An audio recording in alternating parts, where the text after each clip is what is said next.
الحمدللہ رب العالمین والصلاة والسلام علی سید المرسلین اما بعد فاعوذ باللہ من الشیطان الرجیم بسم اللہ الرحمن الرحیم۔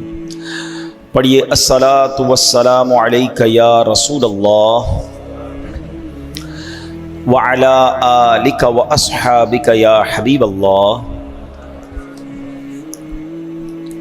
الصلاۃ والسلام علیک یا نبی اللہ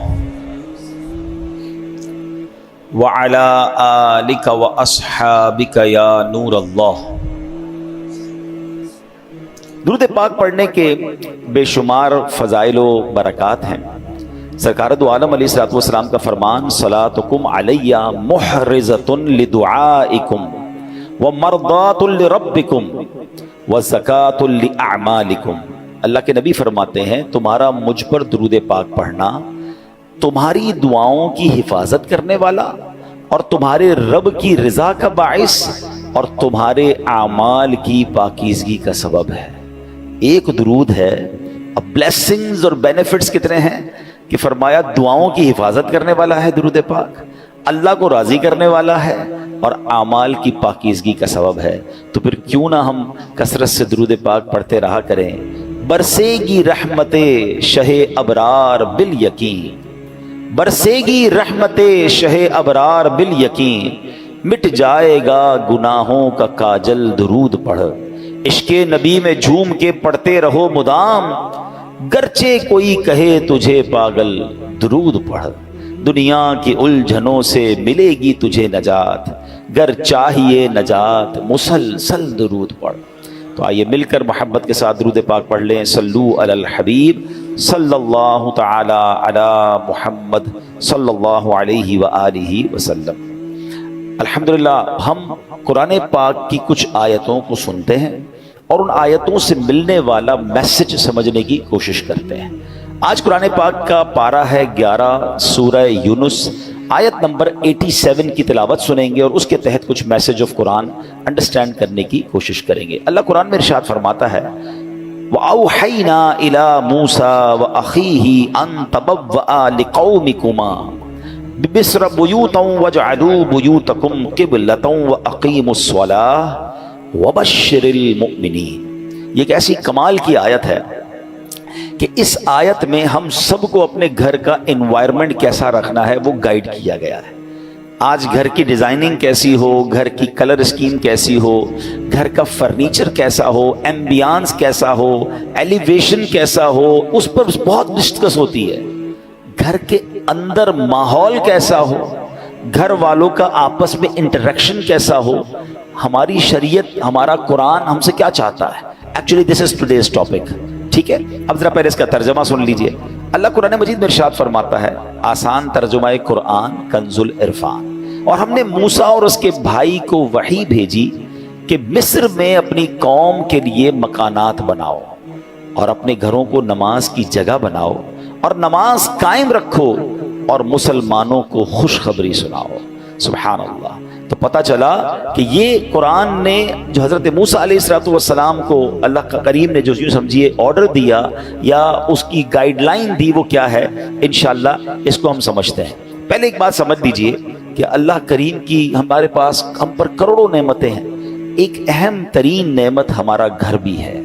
گھر چاہے جھوپڑی کی صورت میں ہو، محل ہو یا چھوٹا ہو، بڑا ہو، عالی شان گھر ہو، گھر آخر گھر ہی ہوتا ہے۔ حضرت انس بن مالک رضی اللہ تعالیٰ فرماتے ہیں نبی پاک جب بستر پر تشریف لاتے تو کتنی خوبصورت دعا ہے وہ فرماتے، یہ دعا بھی ہے اور ہم سب کے لیے میسج بھی ہے۔ اللہ کے نبی دعا فرماتے الحمدللہ الذی اطعمنا وسقانا وکفانا۔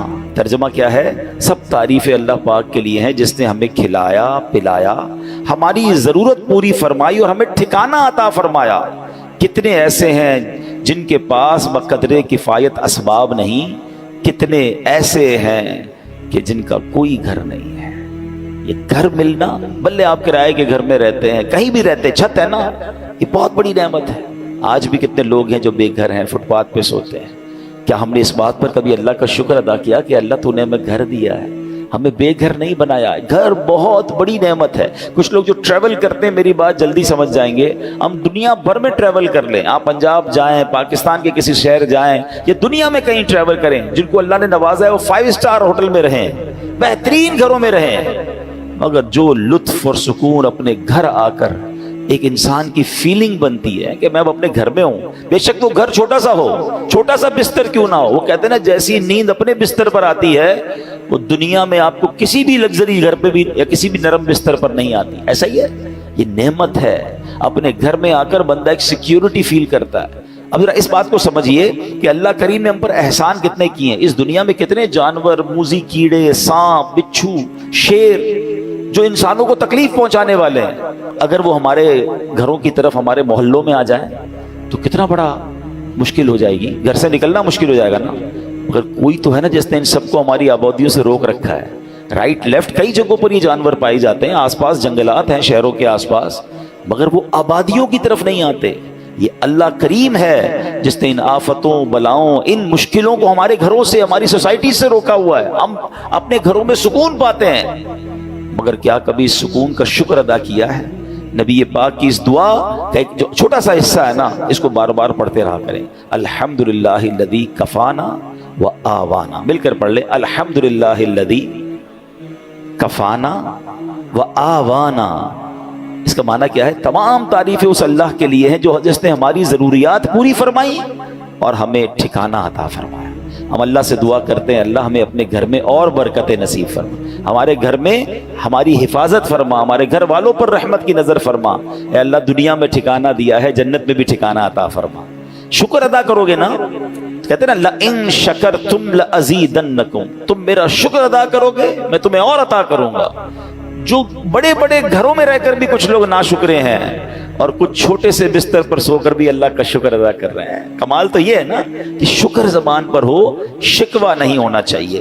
لیکن میرے پیارے اسلامی بھائیوں, اب جو ٹاپک ہے ایکچولی کہ گھر کے اندر کا ماحول یہ کتنا ضروری ہے, اچھا ہونا, نیک ماحول ہونا. نبی پاک کی حدیث ہے, سلامت الرجل فی الفتنہ ان یلزم بیتہ, فرمایا فتنوں میں سلامتی کی راہ یہ ہے کہ بندہ اپنے گھر کو لازم پکڑ لے. ایک بار نبی پاک علیہ الصلوۃ والسلام نے فتنوں کا ذکر کیا تو حضرت عقبہ بن عامر رضی اللہ تعالیٰ عنہ نے پوچھا, یا رسول اللہ صلی اللہ علیہ وسلم اس وقت نجات کیسے ہوگی جب فتنوں کا دور آ جائے گا, قیامت کے قریب فتنوں کا دور ہوگا. تو نبی پاک نے ایک فارمولہ دیا. آقا نے فرمایا, املک علیک لسانک, جب فتنے پھیل جائیں تو 3 کام کرنا, ٹھیک ہے, اپنی زبان کو اپنے قابو میں رکھو. وَلْيَسَعْكَ بَيْتُكَ, تمہارا گھر تمہیں کافی ہو, زیادہ باہر نہ نکلو, گھر کے اندر وقت گزارو. پھر فرمایا وَبْكِ عَلَىٰ خَطِيئَتِكَ, اپنی خطاؤں پر آنسو بہاتے رہو. فتنوں کا دور ہو تو اپنی زبان قابو میں رکھنی ہے, اپنے گناہوں پر رو رو کر معافی مانگتے رہیں اور اپنے گھر میں رہیں. اچھا یہ تو حدیث پاک ہے. اب علماء فرماتے ہیں کہ یہ شاید ہمارے معاشرے کے لحاظ سے یہ حدیث اس طرح امپلیمنٹ نہیں ہو پاتی, کیونکہ آج کئی لوگوں کے گھروں کا ماحول ایسا ہے کہ بندہ باہر رہے تو شاید فتنوں سے بچا رہے. گھر کے اندر لڑائی ہے, جھگڑے ہیں, امن و سکون نہیں ہے. گھر میں پہنچتے ہی دروازہ بند کر کے انسان وہ گناہ کر رہا ہے کہ جو باہر نہیں کرتا. باہر پورا دن بعض اوقات کام کاج میں بیزی ہے تو ان گناہوں کا موقع نہیں مل رہا, مگر گھر کے اندر جا کر جب اپنے روم میں ہے تو اب جناب اس کو وہ کچھ کرنے کا موقع مل رہا ہے جو اللہ کو ناراض کرنے والا کام ہے. نبی پاک تو فرما رہے فتنوں کے دور میں گھر کو لازم پکڑ لو. مگر کیا گھر ایسا بنایا ہم نے کہ جو فتنوں سے محفوظ ہو؟ کئی گھر ایسے ہیں جہاں غیبتوں کا بازار ہے, کئی ایسے ہیں جہاں ماں باپ کے ساتھ بچوں کی بدتمیزیاں ہیں, کئی ایسے ہیں جہاں بھائی بہن ایک دوسرے کے خلاف بیٹھے ہیں. گھر کے اندر جاتے ہی جناب فیملی کے اندر ایک ایسا ماحول بنا ہوا ہے کہ وہاں ایک دوسرے کی غیبتیں ہو رہی ہیں. نہیں, گھر تو فتنوں سے بچنے کی جگہ تھی, گھر تو سکون کی جگہ تھی. گھر تو ایسا ہونا چاہیے کہ گھر میں جائے تو بندہ سوچے میں رحمت والی جگہ پر آ گیا ہوں. مگر کیا ہم نے اپنے گھر کے انوائرمنٹ کو ایسا بنایا کہ جس کو اللہ کریم نے قرآن میں ارشاد فرمایا؟ آپ کو پتہ ہے جب قیامت کا دن ہوگا تو کچھ خوش نصیب وہ ہوں گے جنہیں سیدھے ہاتھ میں نامہ اعمال دیا جائے گا.